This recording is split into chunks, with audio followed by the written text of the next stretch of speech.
Hello,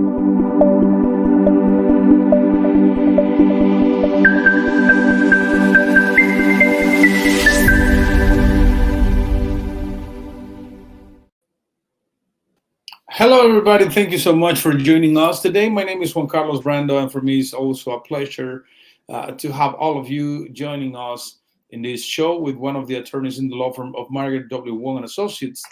And well, today is July 11th, and we are learning to live with new restrictions, with new laws every single day, every single month.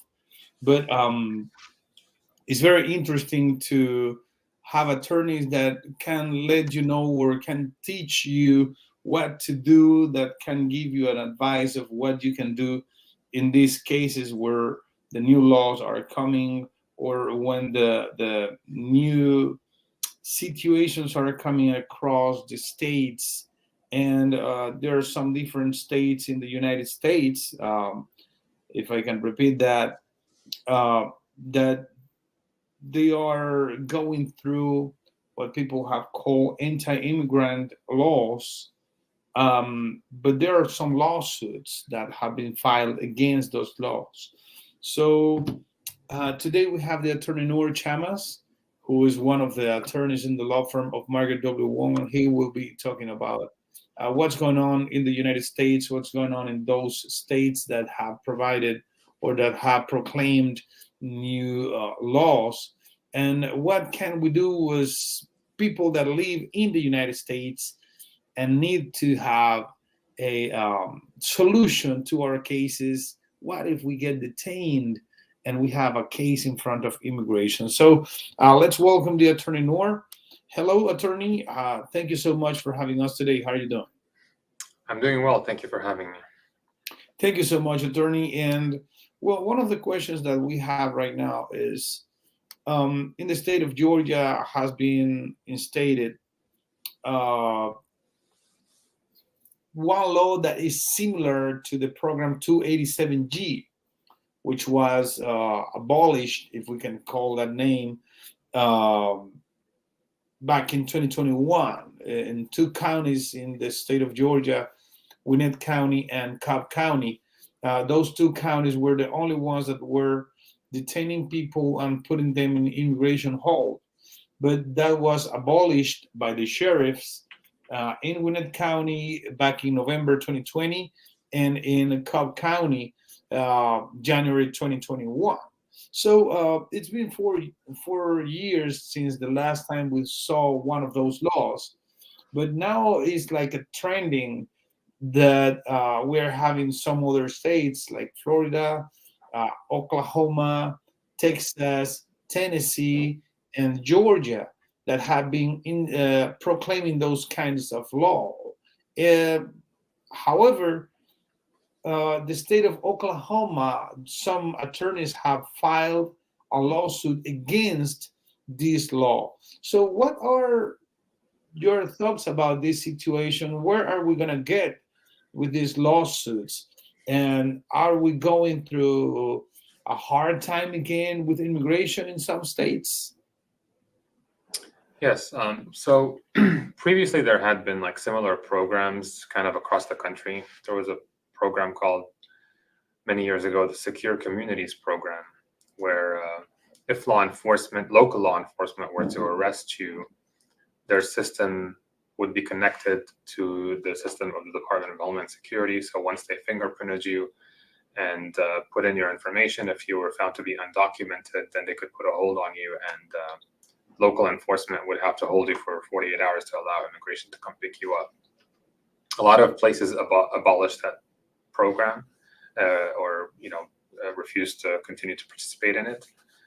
So recently, with the increase in people coming across the border, many states have been kind of trying to take action on their own in terms of immigration enforcement.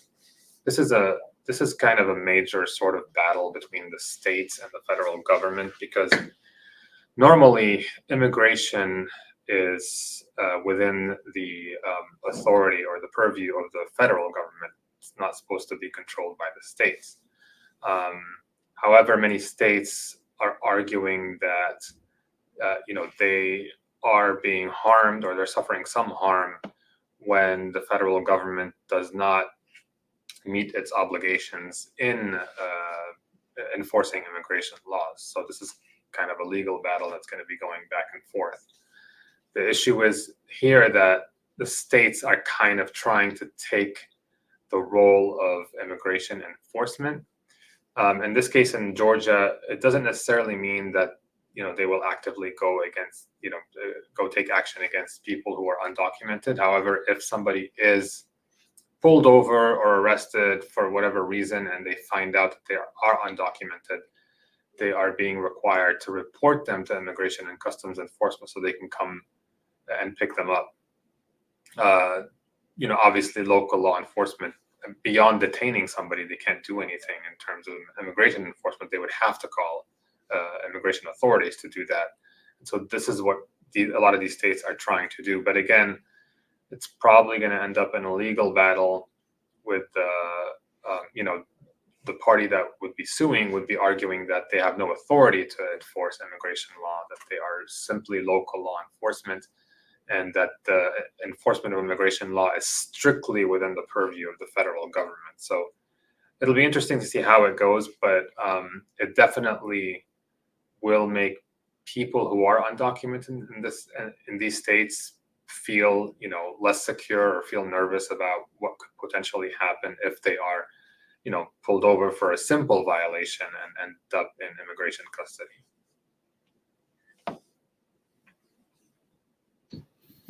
Thank you very much, Attorney Noor. Yeah, and this is something that has brought fear to the immigrant community in general. I know back in the time of Donald Trump, so many people were deported and detained, not even committing crimes, only for driving without a license, which I don't approve. But I mean, it's a reality that we have some people that have to drive to work. So when one person is detained, let's say, for example, some people have applied for work permit a long time ago and they have not received the new work permit, and their license is expired and they need to drive without a license, let's say they get pulled over by a police officer and they get in immigration hold. What happens if the person has an asylum pending and they get detained for driving without a license? Can they get on immigration hold? So generally speaking, if you have if you have an asylum case, for example, in immigration court, then you have a pending court case. When you have a pending immigration court case, I guess local law enforcement can possibly call Immigration and Customs Enforcement to ask them to take you or to report you as undocumented. But if they see that you have a pending case, unless you fail to appear or you've somehow absconded and not reported to ICE, they usually will not necessarily pick you up, or if they do, they'll just release you because you do have a pending immigration court case and you've given them no reason to have to detain you. Immigration doesn't usually just detain people when they have pending court cases, because they're generally released when they have a court case, and if they're out there and still going to their court cases and haven't given them a reason to be detained, then they're not going to detain them. If they are undocumented without any court case, have not been placed in proceedings, it's very possible that immigration will take them into custody and then put them in proceedings. Right now, because of the current administration has issued the guidance of the priority categories, they are not necessarily detaining people if they don't fall under one of the priorities. And those priorities would be somebody who's a threat to national security, meaning someone who would be engaged in terrorist activity or possible espionage, something to that effect. or somebody who is a threat to public safety, that's somebody who has a criminal history, or somebody who is a threat to border security, and they've defined that as people who entered the US after November of 2020. So if you don't fall under either one of these three categories right now, based on this policy, immigration is not likely to detain you because they will not find you to be a priority. But if there's a new administration, then all that could change. So they will have a new policy, and so their policy could be to detain everybody that's undocumented. And so that would very rightfully and legitimately create a fear within the immigrant community in those states that are trying to enforce those immigration laws in that way. So in that situation, however, if you are detained, you still have options and you still have an ability to be released from detention.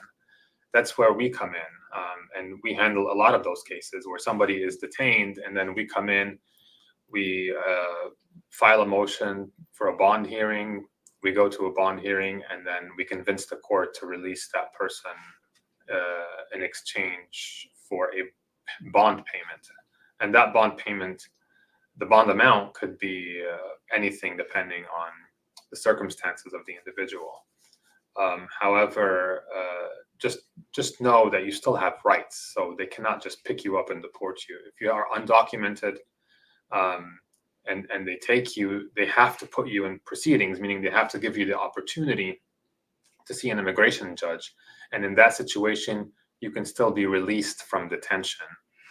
So just keep in mind that you still have rights. And if you do find yourself in that situation, it's really important that you do contact an attorney. And our office, for example, handles a lot of those cases, and we would be happy to help you out in that situation. Thank you very much, Attorney Noor. And we have a bunch of questions that are coming in through our Facebook Live and our YouTube channel. And this first question says, I am Venezuelan. I was paroled in at the border, applied for a work permit, and it was denied. I applied for asylum later on. Now I have TPS. It was approved recently. My question is, can I file for a work permit again and get my social? Yes, if you have TPS, you should be able to get a work permit with the TPS, and then with the work permit, you should be able to get a social security card.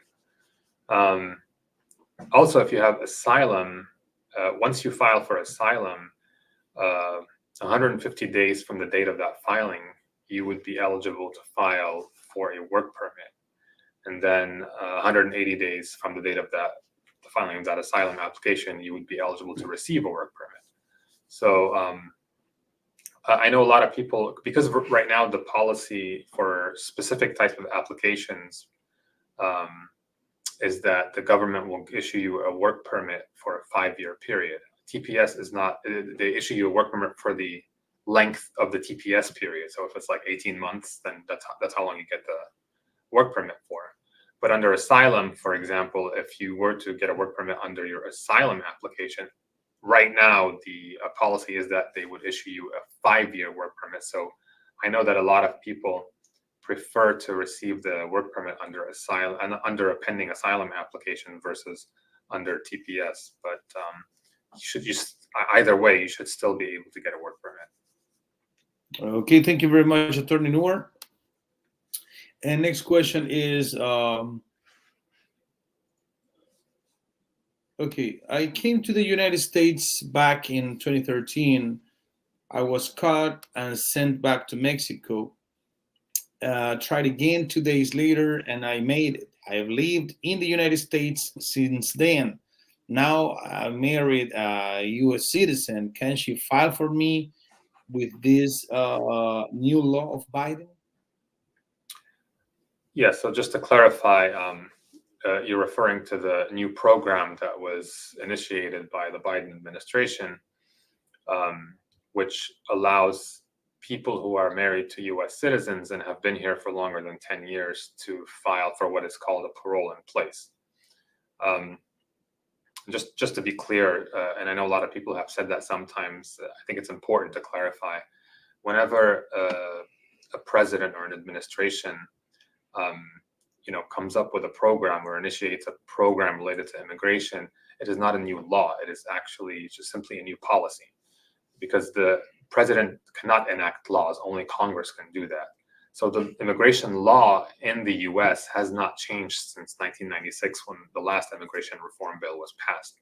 Everything since then that you hear about are just policy programs that administrations initiate in the way that they see fit to enforce existing immigration laws, but they can't create their own laws. But that being said, so there's specific requirements that you have to meet. It looks like, based on what you're saying here, that you might meet those requirements in order to qualify for what is called a parole in place.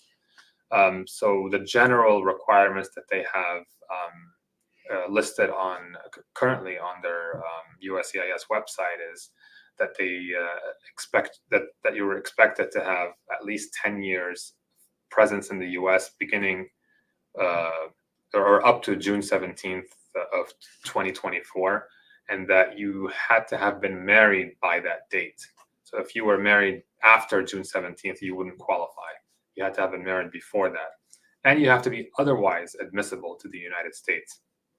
That would mean that you don't have any other grounds of inadmissibility. So for example, if you have multiple entries and you're permanently barred, then you wouldn't qualify.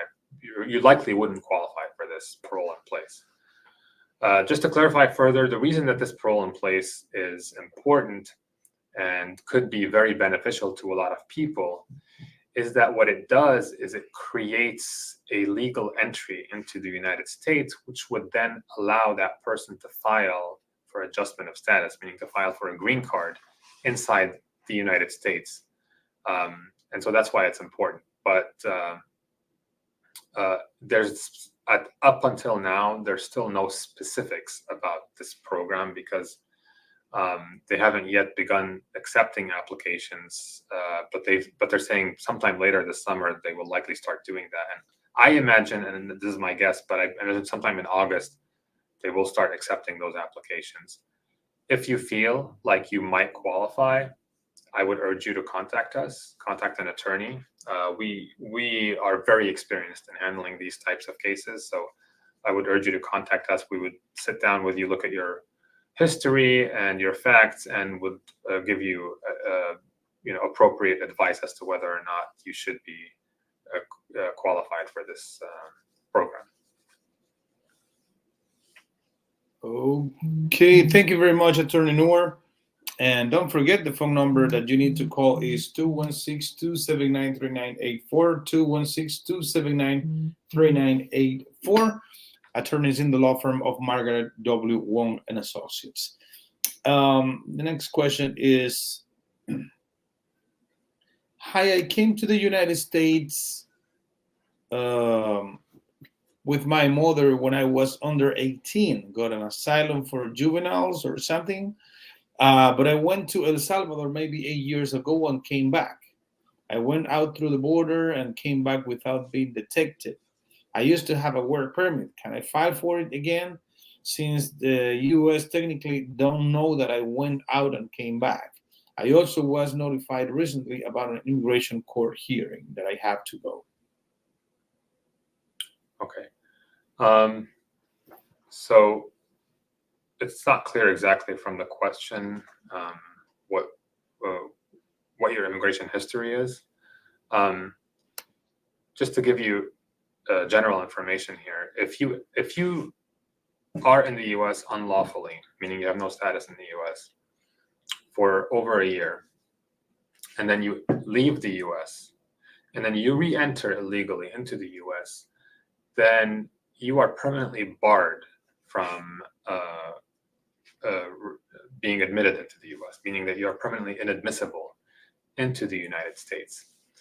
That means that if you were to file for a green card, you would not be eligible. If you were to try to file for certain other types of relief, you would not be eligible.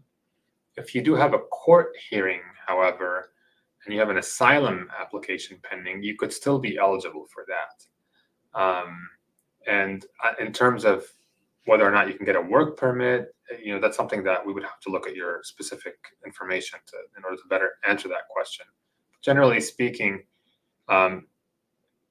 depending on when you were placed in proceedings and when you left the country and when you re-entered, you could have problems. And in order to give you appropriate legal advice, I would urge you to contact us so you can come into the office and get a legal consultation, so that you can get better advice on this issue. I wouldn't want to give you, and also I wouldn't want to give you any advice over here on Facebook Live that would be incorrect advice, and it could have consequences in terms of your immigration status.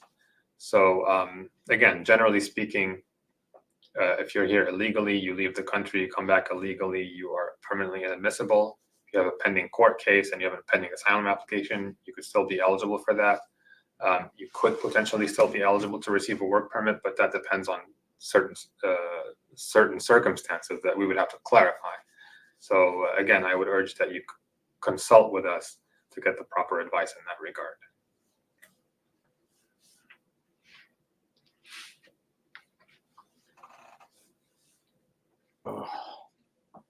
Okay, thank you very much. My computer is a bit slow today. I don't know what's going on with the internet, but I am here. I'm right here. Okay, so this person could be facing technically the perm bar in this case. Yeah, but perm bar wouldn't necessarily impact his eligibility for asylum. Question is whether or not he left the country while he still had pending removal proceedings. That could impact his case. But again, in these situations, it's really important that you go consult with an attorney, because immigration can be so complicated that it would be inadvisable for you to try to handle it on your own.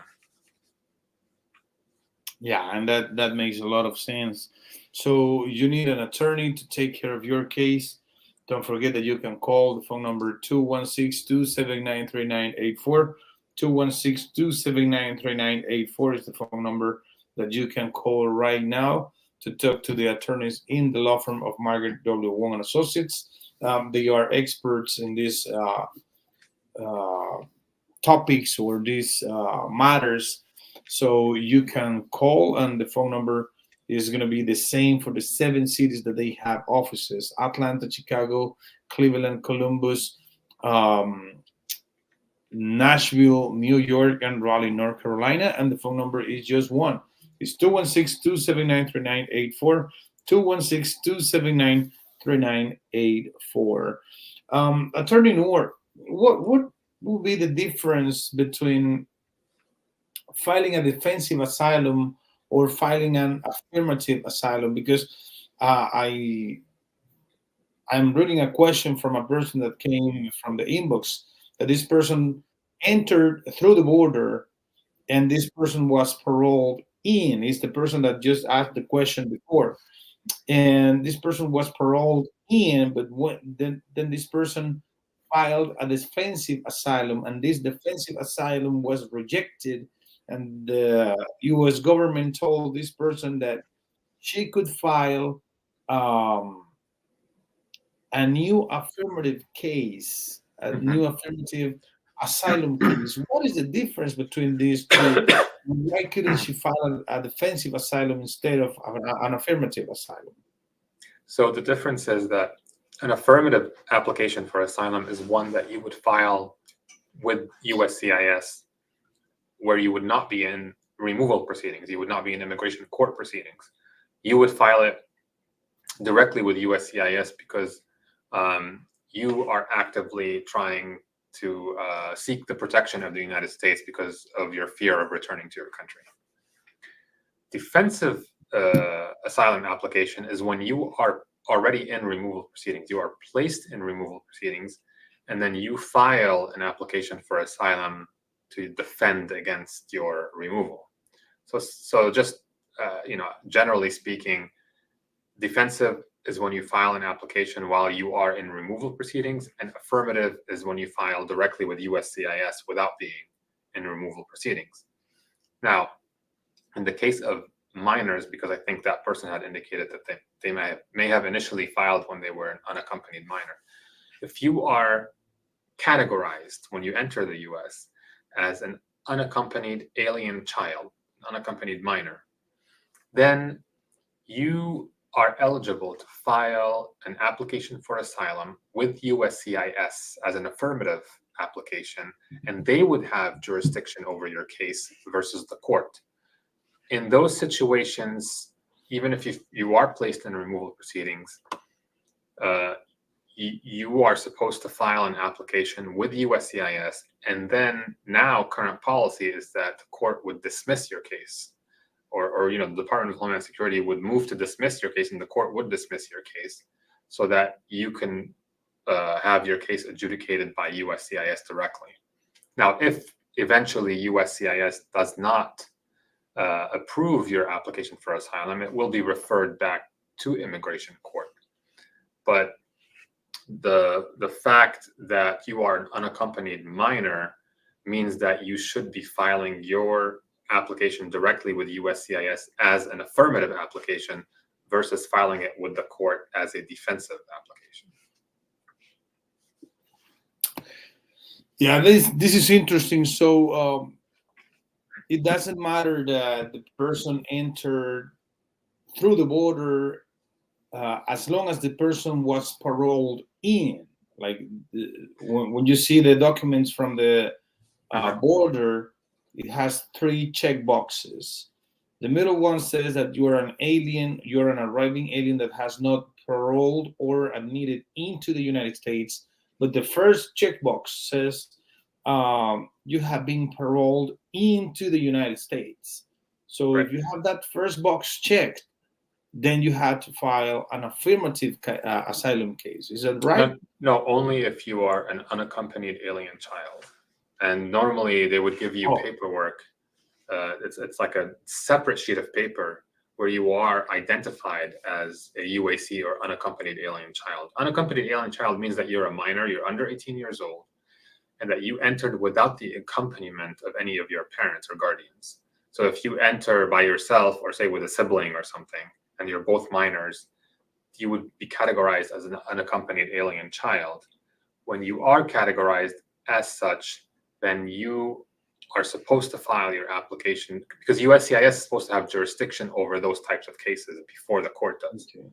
Now, again, ultimately, if USCIS does not approve that application, it will be referred back to immigration court. But primary jurisdiction is supposed to be with USCIS in those cases where it is an unaccompanied alien child. If you're an adult or you are not unaccompanied and you are paroled, then it doesn't matter. It's the same thing. You would file a defensive application in court if you are placed in proceedings. Okay, very interesting. Something new that I just learned with the attorney Noor Chamas, who is one of the expert attorneys in the law firm of Margaret W. Wong and Associates. Attorney Noor, our time is over for today. So thank you so much for having me. Thank you so much for sharing your knowledge. I'm looking forward to see you soon. Thank you. It was my pleasure. Have a great day. Thank you so much. And don't forget, the phone number that you need to call to talk to the attorneys in the law firm of Margaret W. Wong is 216-279-3984, 216-279-3984. That's the phone number that you need to call to talk to the attorneys in the law firm of Margaret W. Wong and Associates. 216-279-3984, 216-279-3984. See you next time. Take care, and thank you so much for joining us today.